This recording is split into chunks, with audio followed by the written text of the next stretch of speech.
गेल्या 5 वर्षामध्ये ज्या गोष्टी चांगल्या गोष्टी घडलेल्या आहेत त्याचं अभिनंदन केलंय, स्वागत केलेलं आहे, एनआरसीच्या बाजूने मोर्चा काढलेला आहे. जी गोष्ट योग्य ती योग्य, जी गोष्ट अयोग्य अयोग्य.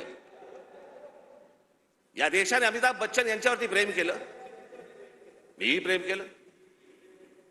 पण ज्या वेळेला एक माणूस, ज्या वेळेला मला असं वाटायला लागलं की अरे एका प्रांताचा विचार करतोय, मला नाही पटलं. पण त्या सगळ्या गोष्टींमध्ये जर समजा तुम्ही बघितलं तर त्याच्यामध्ये व्यक्तिगत टीका कुठेही नव्हती.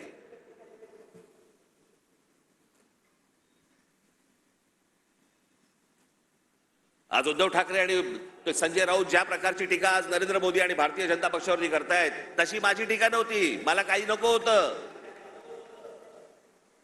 मला मुख्यमंत्री पद मिळालं नाही म्हणून मी विरोध नाही केला, मला भूमिका पटली नाही म्हणून मी विरोध केला.